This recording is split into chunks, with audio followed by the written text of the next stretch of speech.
Hello, everyone. Welcome to the Dreams Unlimited Travel Podcast. My name is John Magi, I'm Kevin Close. and we are going to talk to you about things to consider and what to take into account when you're planning a trip overseas. As you can see, we're not in our regular studio this week. We're in our patio, in our backyard, on our back porch in beautiful, sunny Central Florida. Hence the shades. That's why we're all shaded out. It's also getting hot out here. It is getting hot out here. So what happened was we've done a couple of travel odds and ends shows. We've done a couple of shows where we've talked about things to consider when you're traveling overseas. But we've been getting questions about it. I think more people are traveling overseas now. We're getting a lot of folks who are doing Adventures by Disney trips, which are going places overseas. So we want to give you some of our tips and tricks and some of our advice and kind of do a consolidated show around that.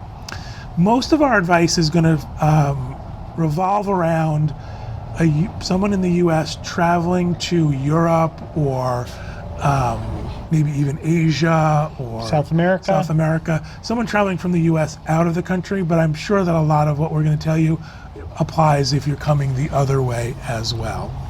So let's get started. First and foremost, we always start with trip planning and what you should consider before you go. And in my opinion, the first thing you got to talk about is currency, is money.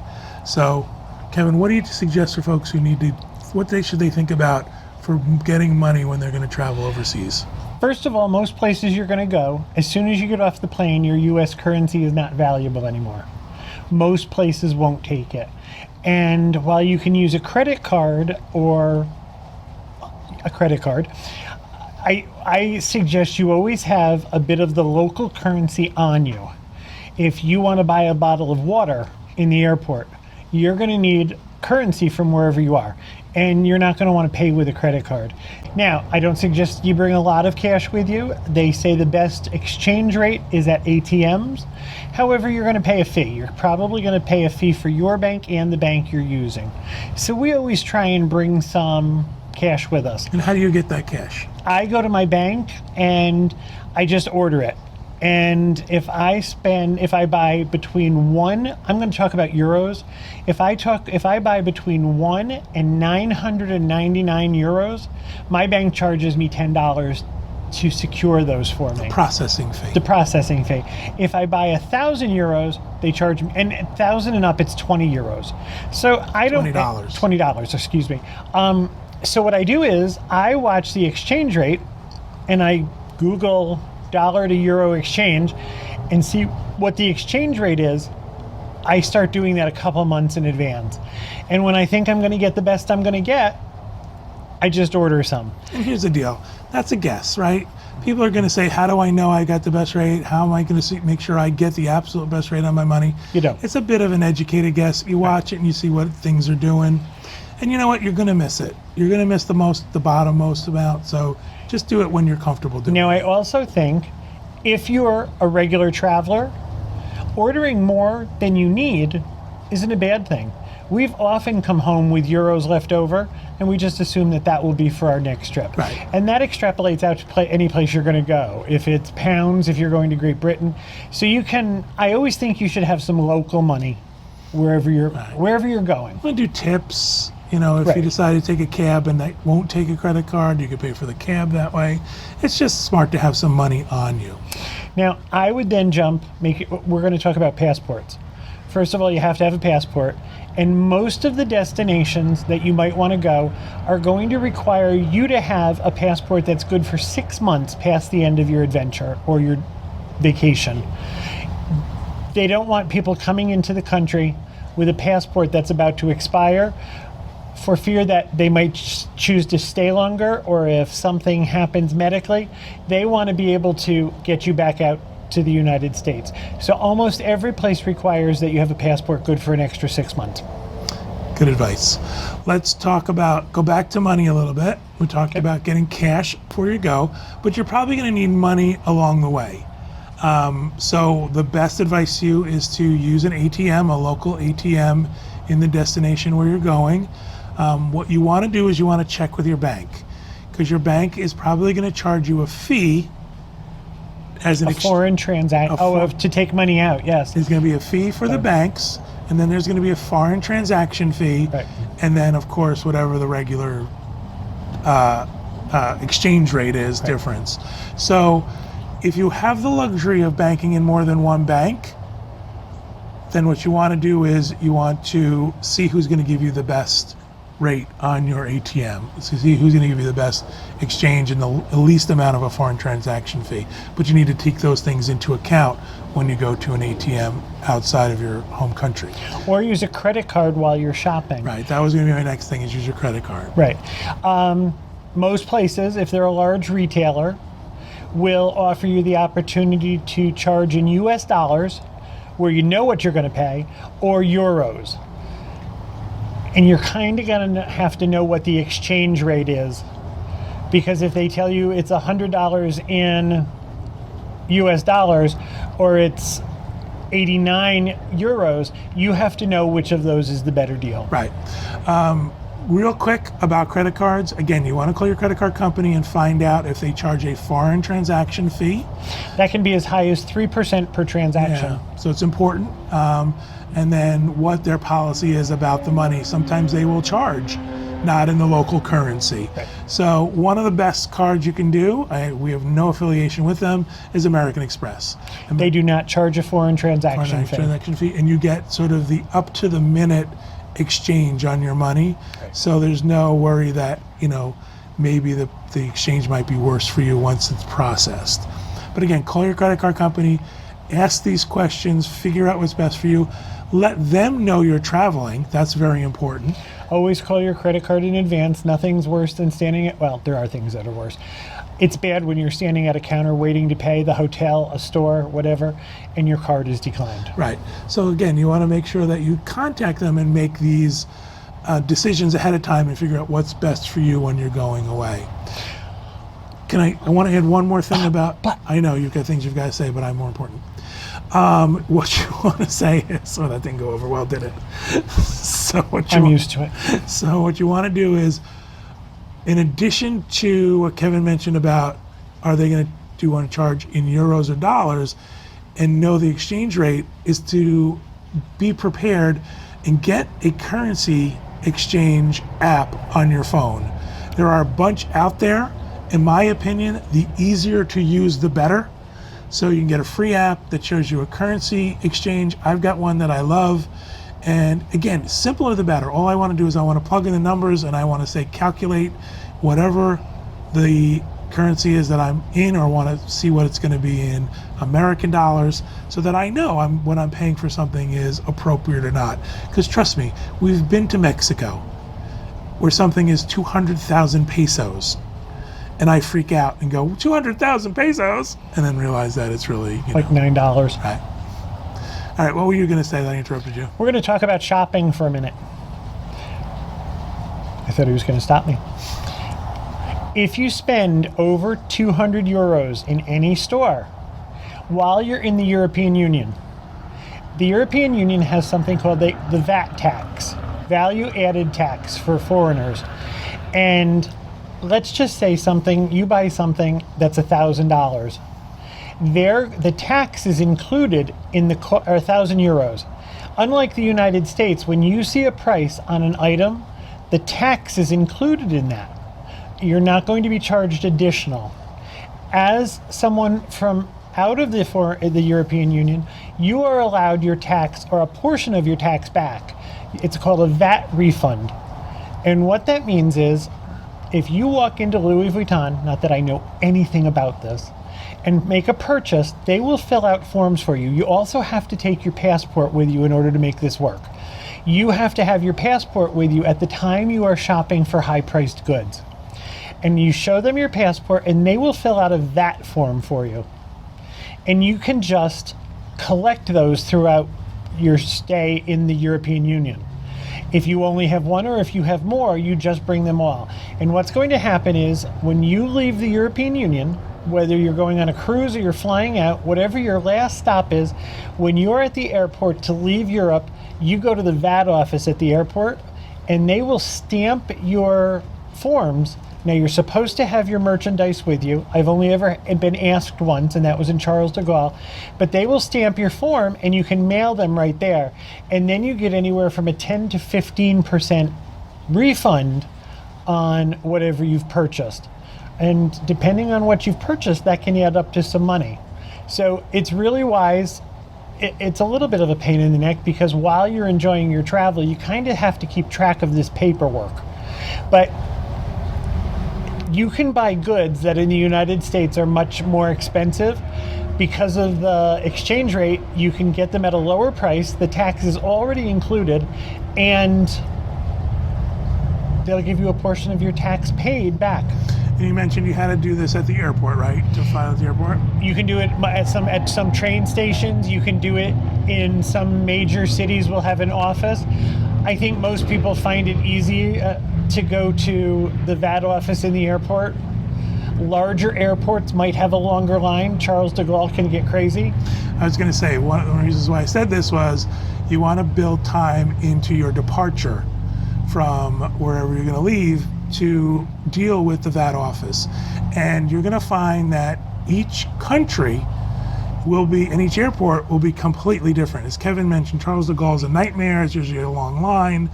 The man at Charles de Gaulle wanted to see the goods I purchased. Right. We went out through Nuremberg, and we were at the VAT office at like 6:30, and the man slid a window across. He said, "Give me the forms," and went stamp, stamp, stamp, stamp, stamp, shoved them back through the window and closed the window. So each experience is going to be different. Going to be different. And then what you're going to have to do is you're going to have to mail those forms from that location. And Right. usually They have to be mailed from the European Union. You can't bring them home with you. Right. So there will be a place nearby.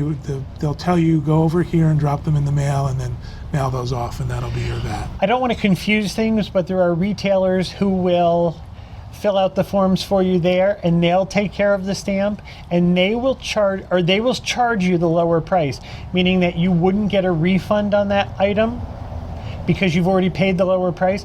But if you don't have the form stamped and mailed from the European Union, they've got your credit card and they're going to charge you the full amount. Bottom line here is, if you're going to do some high-end shopping, you're going to buy leather goods, or you're going to buy jewelry or something Anything like that. over 200 euros, it's got to be one item. Right. Like, you can't buy a bunch of stuff and spend 250 euros. It's one item over 200 euros, Right. and that you can get your VAT back on that. Right. You can't get it on your hundreds of souvenirs. But what you want to do is bring your passport with you to the shopping. So If you're going to go shopping, take your passport. to make it easier. Take your passport. Make it easier. We were in France, and I might have purchased a high-priced luxury item and didn't have my passport with us.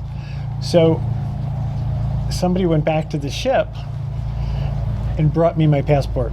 Don't be that person. So we covered currency, we've covered credit cards, we've covered shopping. One of the things I also wanted to mention before we, it's still part of the pre-trip planning portion of your vacation, is if you are going to have an internal flight within Europe, you are going to have a smaller bag restriction for your overhead compartment than you would in the United States. If you're going to travel abroad, you need what they call an international carry-on. Right. It won't affect your flight leaving the United States. It would only be for internal flights within. If you're jumping from Paris to Rome, you're going to take an internal flight. Correct. So what you want to make sure is that you purchase a carry-on bag that meets their requirements. Otherwise, you can't get them on those planes. A domestic carry-on is, I believe, 22 inches. An internal European flight is 19 or 20. I apologize, don't quote me. But it's a smaller. You're not going to notice that big a difference when you see it, but there's definitely a difference as to what's eligible to be brought on a plane. Right. So you want to consider that when you're packing. The other thing you want to consider is your power needs. What's the matter? This is usually where people go crazy. First and foremost, what you want to do is have a adapter. An adapter will take your plug and make it work in the outlet in the country that you're traveling to. I'm going to stop him right here. I find that. Okay, I'm not. Let me just real quick get this out. I find that you can easily get a universal adapter that will work in multiple places, and you don't have to worry about carrying an individual adapter from multiple countries. But if you're just going to one country, make sure you get an adapter for that country. Go ahead. It depends on where you're going, whether you need a universal adapter, in my mind. If you are just going to Italy, you need an adapter for Italy. Your US plug is not going to fit in an Italian socket. You need to change, you need to adapt your plug. And there is a lot, people get these... I think I say that. I think I just said all that. You can go out and buy a universal adapter, which has stuff for places you're not going to go. And they take up room. You can also buy one small adapter that would fit in your pocket.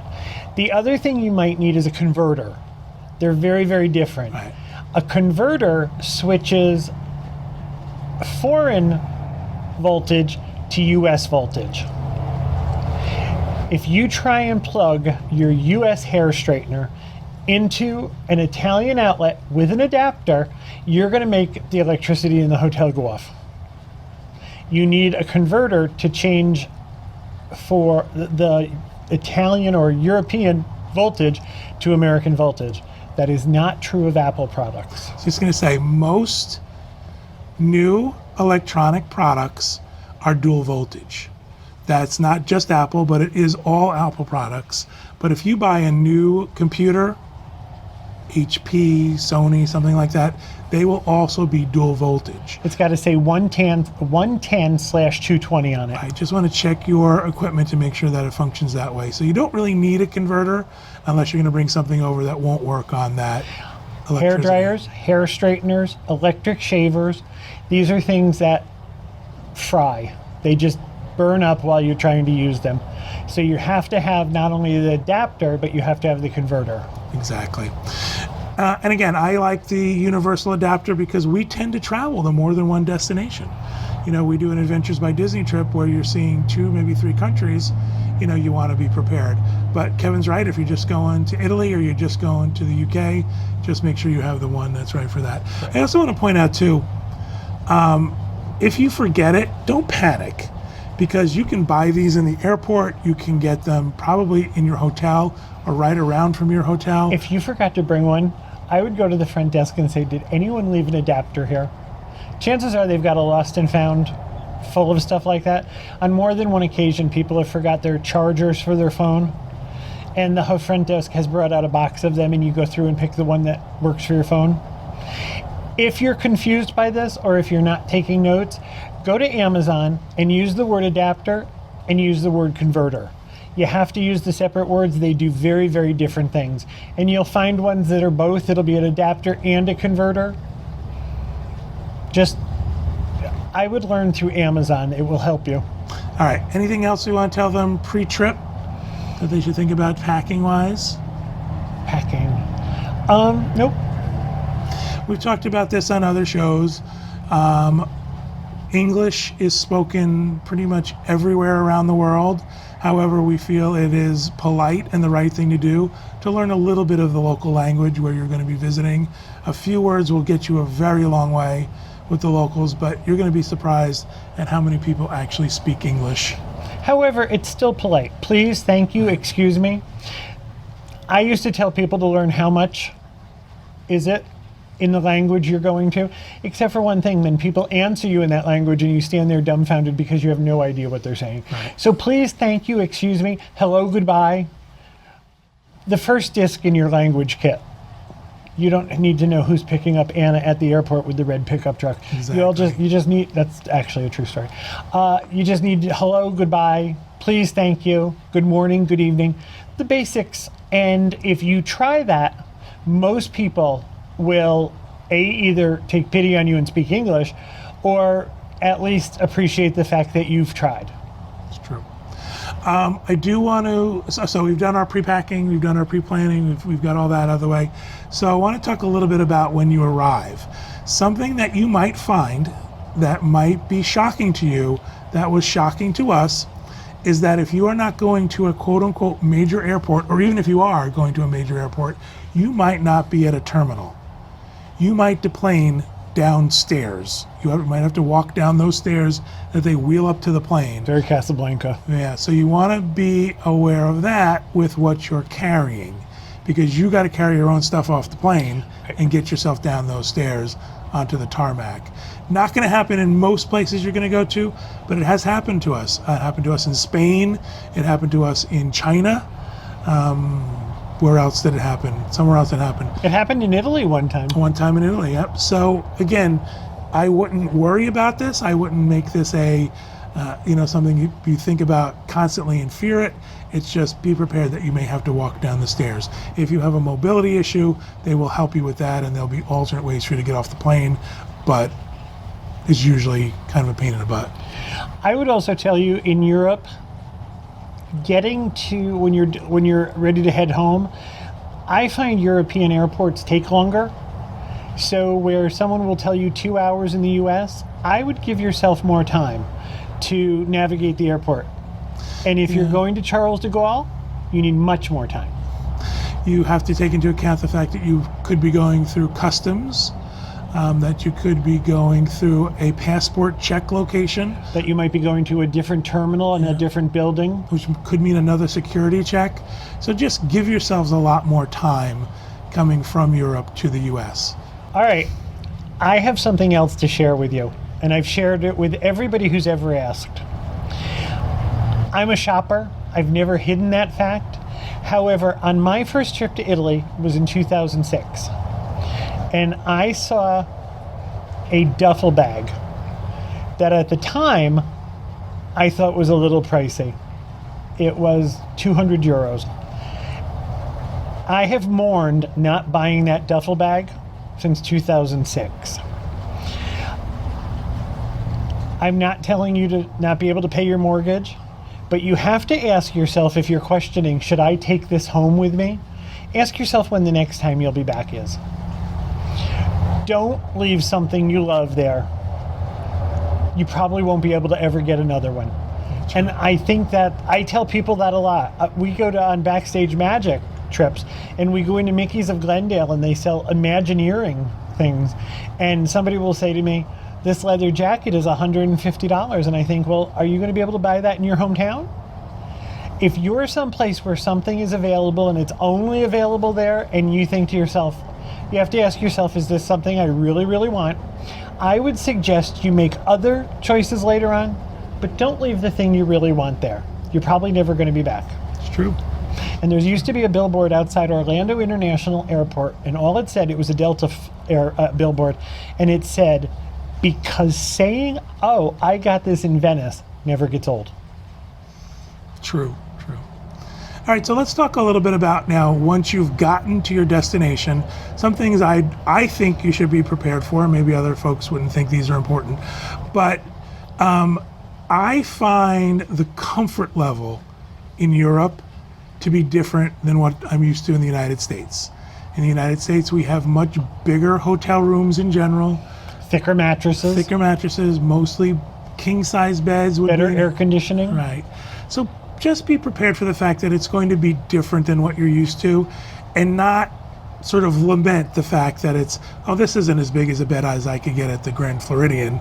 Just accept the fact that it's going to be different. It is different. Every bathroom you go to in Europe will be different.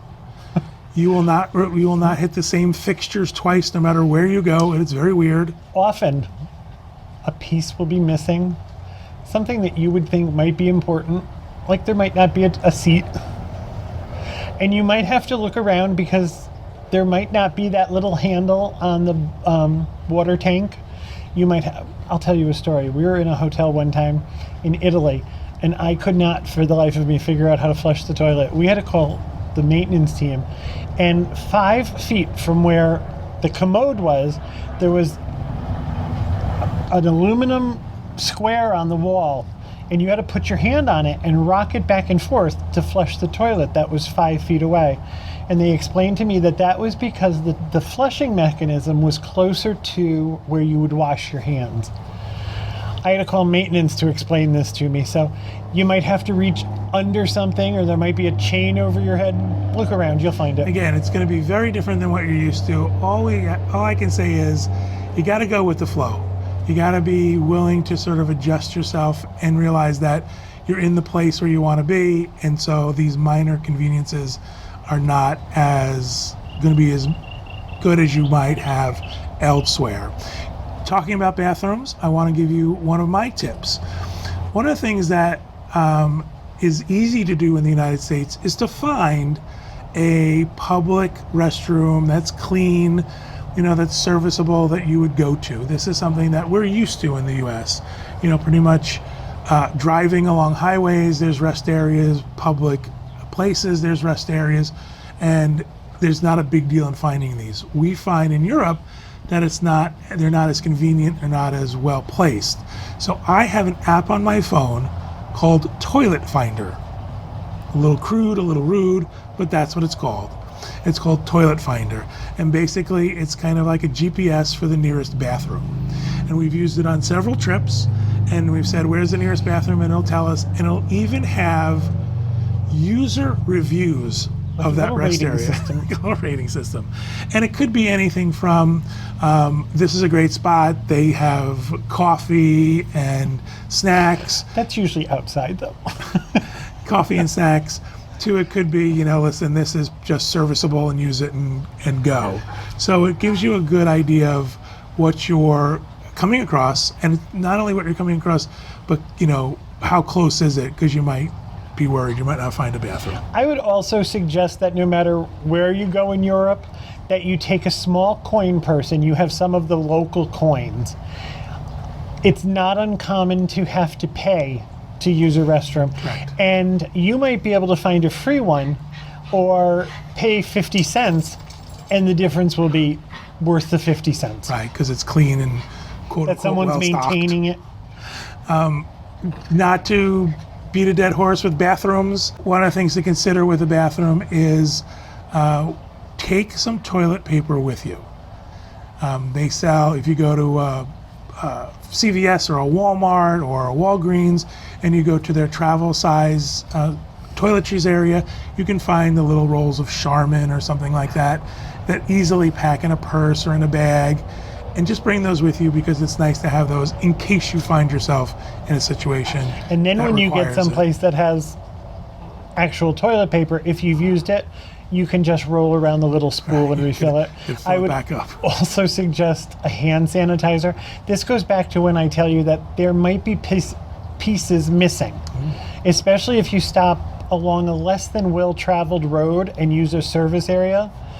You might find there's not a door, or there's not a seat, or there's not soap, or there's not any way to wash your hands. You I don't want to make it sound like it's the wild, wild west, but as you're traveling, you might run into a place. When we went to see the Last Supper, the men's restroom, and I'm not exaggerating, was 2 worn spots on the floor for your feet and a hole in the floor. So it's one of those things where, what's the expression? I don't know. Be armed. Forewarned is forearmed. Forewarned is forewarned is forearmed. I got that one. There you go. All right, so moving on to sort of the fun stuff. Again, you're going to Europe, you're going to sightsee, you're going to see a lot of places. If you are going to be going to a house of worship of any kind, be aware that they might have some, I don't want to say restrictions, but some traditions, guidelines, traditions. Women might be required to cover their shoulders. Everyone might be required to cover their knees, and some people might require there to be a head covering as well. So just be aware of this. So ladies, if you bring a scarf with you, it can get you to any place you need to go. For men, you might want to consider the pants that have the zip-off legs. Yeah, I know, we did those once, so we didn't like them, but a lot of people like them, and a lot of people just scoot your shorts down and cover your knees. Then there's another thing that's showing you. Just untuck your shirt and scoot your shorts down. Just, don't bring hot pants, I guess, is the bottom line. Right. I think for the most part, men wear now shorts for the most part that cover their knees anyway. Right. But just be aware that there's going to be these guidelines and that you should be prepared for those. You don't ever want to not be able to go into a place because you're not wearing something on your shoulders or on your head. You want to be able to experience what you want to experience. What else? What else can we think of I think we did a pretty good covering of what we've experienced overseas. Shoes should be comfortable. They can be fashionable and comfortable, but if you have to err on the side of one, make them comfortable. A lot of Europe is still cobblestones, and they kind of, I love that because it's the history of the place. Just make sure you have supportive, comfortable shoes. Nothing ruins a vacation worse than sore feet. Right, or tripping on cobblestone because you're wearing heels. One more thing I want to add is if you're going to major cities, most major cities now around the world have Uber. Most that has have been Lyft, a lifesaver. and that has been a big thing for us for getting around in Uber and Lyft. But just understand that that's an option for you as well. Some cities don't have it; they rely heavily on cabs. But Uber and Lyft will be something that you'll run into. So make sure you have an account and make sure you download the app. I have another tip that I just learned, and I love it. All right, go for it. If you're going to a city that you've never been to before and you don't know where to have dinner, Google what's the oldest restaurant in this city. And chances are, if it's been around long enough, there's something to say for it. True. Very true. I think I love that. We've done it. And we've gone to some amazing places. So just Google what's the oldest city in X, and it'll tell you what's been around the longest. And if you're looking if you have no clue as to where to go, that's a good place to start. Excellent, excellent. We ask people along the way, where would you eat? And what we try to do is we try to make sure they understand we're not looking for the tourist location. We don't want to go to the Olive Garden in Rome. So if you ask your Uber driver, where's a good place to eat? He might say, oh, you go here. But that's sort of the place where a lot of people go. We frame it in the terms of where would you go to eat tonight to dinner? Where would you take your family to lunch? Another story. We were just recently in Rome, and there's a restaurant that we love. It's the restaurant of the popes, and it's right near the Vatican. And we wanted to go there, and the Uber driver took us and dropped us. Was going to drop us off in front, but unexpectedly the restaurant was closed that day. So we sat there and we sort of said, we don't know what to do. What would you suggest? He said, can I take you to my favorite restaurant? And I have to tell you, I could probably come up with the name if I had a couple minutes. However, he took us to this restaurant, and this was a couple months ago now, and there were 5 of us, and the 5 of us have not stopped talking about how good this restaurant was. It's incredible. And I don't know if they treated everyone like this. I kind of think they had to. They kind of treated us like we were their family that had traveled thousands of miles to come see them. We were treated like we were at home. So listen to your Uber driver. And the most incredible, apparently all I eat is steak, if you listen to the past couple shows. Most incredible bistecca. He actually posted it on his Instagram. I did, it was so good. Absolutely fantastic restaurant, great find. But again, don't let them position it in terms of what other people would go to or what's popular. A lot of times somebody will say, all right, well, I'll take you to the Hard Rock. Yeah. And I think, no, we have that. I want to go. One of the things, as John said, I asked them where they would go. And that has led to some amazing things. In St. Thomas, it led us to a restaurant way, way off the beaten track. And when we walked in, the woman who owned the restaurant said, how did you two get here? And I said, well, we walked. She goes, no, that's not what I meant. How did you two arrive here? And we said, we asked someone down in the shopping area, where do people from St. Thomas go to lunch? And all of a sudden, John and I were treated like we were her sons. She brought out everything that was on the menu for us to taste and then wouldn't let us pay. So you never know what you're going to find. You never know. Be open to experiences. Right, exactly. All right, I think that's all I have for my overseas Go see the world. tips and go. Don't be afraid. Don't let it bother you. I'm going to say something else too. The news can be scary. There's a lot of scary stuff out there. Try not to let that dissuade you from going places. That there's ways to do it safely. It's not worth not seeing these places. You have to go and you have to enjoy. I agree. 100%. That'll do it for this show. That'll do it for this episode. Thank you, everybody at home, for listening and watching. We truly appreciate it. We hope you have a great week, and we hope you have a great vacation. Bye, everybody.